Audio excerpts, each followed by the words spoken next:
Okay, we're checking our daily language from Tuesday and Wednesday since we didn't get to it yesterday. So let's look at Tuesday. Number 1, you had to decide whether those two words were synonyms or antonyms. So who can tell me what a synonym is? Kelsey? A synonym is a word that means the same thing as the other word. Good. Y'all learned that a long time ago, right? What grade did y'all learn that in? Second or first? Second and first. Okay. So synonym we haven't really talked about, but we've learned it in previous grades. So synonyms mean the same thing. Antonyms are what? Antonyms are something different. Or they're opposite of each other. Good. They mean different, but they also mean the opposite. So now and later. Are those synonyms or antonyms? Antonyms. Good. They're the opposite. Number 2, normal and unusual. Synonym. So does unusual mean normal? No. No. Does it mean the opposite of it? Yeah. Yes. So that means it's an antonym.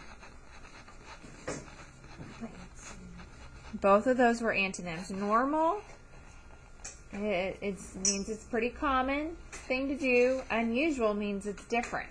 So those are opposites.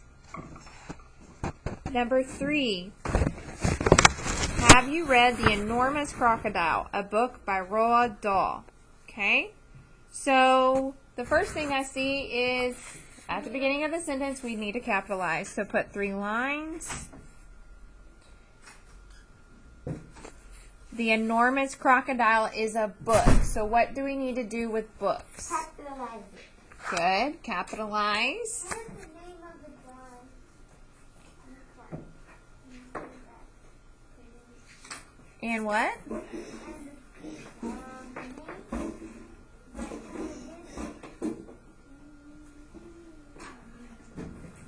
And the name of the author. Is that what you said? Okay, but also a book has to be underlined. So we capitalize The Enormous Crocodile, and you also need to underline a book title.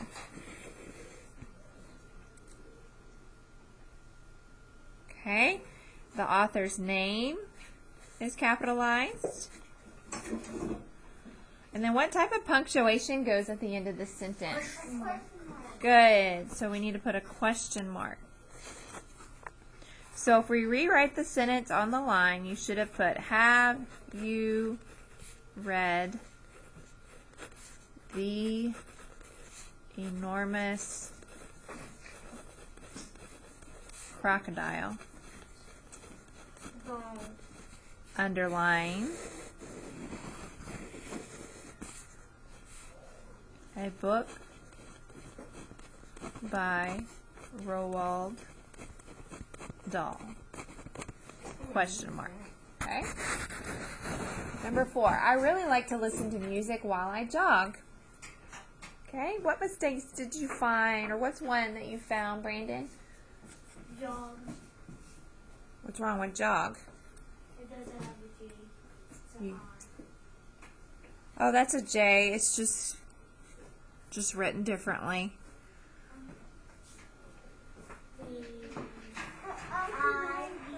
The I. Capitalize the I. Period. Period. That's it. Number 5 is the underlined word a noun, verb, or adjective. House. What do you think, Aaliyah? Noun. Good, because it's a thing. Remember, nouns are person, place, or things. Verb is an action word, something you can do. Adjective describes the noun. Good. All right. Wednesday. Cause and effect. Can I read it? So you had to underline the cause. Hold on a second. Why are we moving around? Can you sit down and be still? Thank you. Maria's tire was flat because it had a nail in it. So the cause means what makes the bad thing happen, or what is causing something to happen. So what caused the tire to go flat?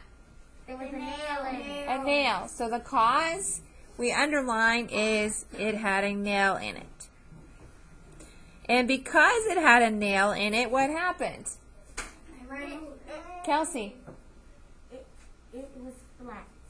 Good. So the effect was the tire was flat.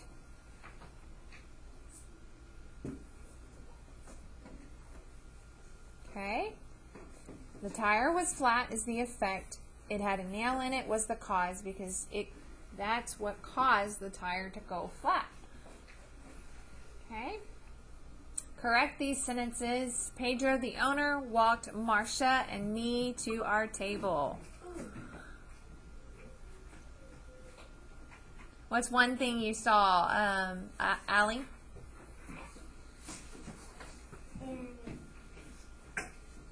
It doesn't have a capital. Okay. The beginning of the sentence, and it's also a name. Javea, what else?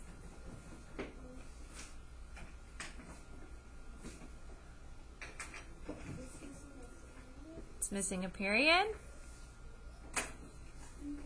Okay, Aaliyah, one more thing. Good, Marcia needs to be capitalized.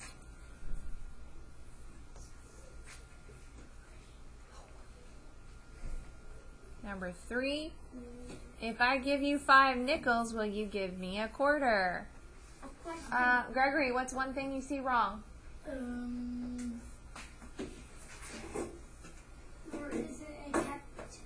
There isn't a capital.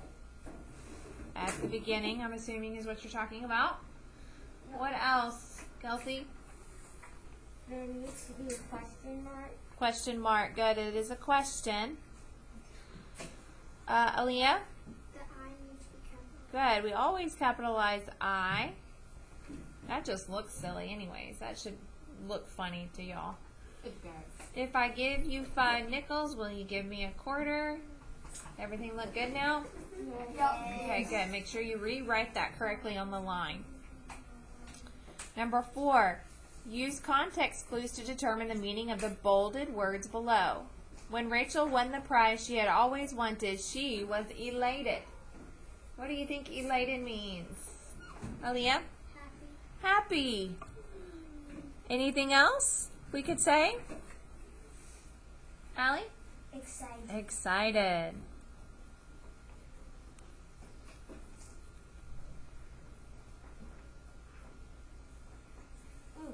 Yes? What's that word that we read? It's in our reading book, reading journal. It's a word that, like, we were learning about the principle of how you're feeling. We said elated. Elated was one. Happy, excited, overjoyed. Oh, well, what about that? Surprised? She's not really surprised. Elated doesn't mean surprised. I know. I know. Happy, excited. Glad? Glad? Kelsey? Thankful? It doesn't mean thankful. We're just going to stay with happy and excited. Those two words are good. She was persistent and didn't give up trying out for the team. So what do we think persistent is? Persistent. She was persistent and didn't give up trying out for the team. No? Allie, you have an idea? Oh, Kelsey? I'm going to say, I know we like about that. She was persistent and didn't give up trying out for the team. She was. I know. If she's persistent, then what does that mean? Oh, Brandon? she tried hard. Good. She tried hard.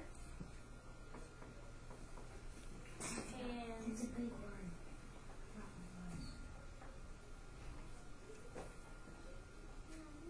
Keep trying. If I'm persistent, then I keep trying. I don't stop after the first try.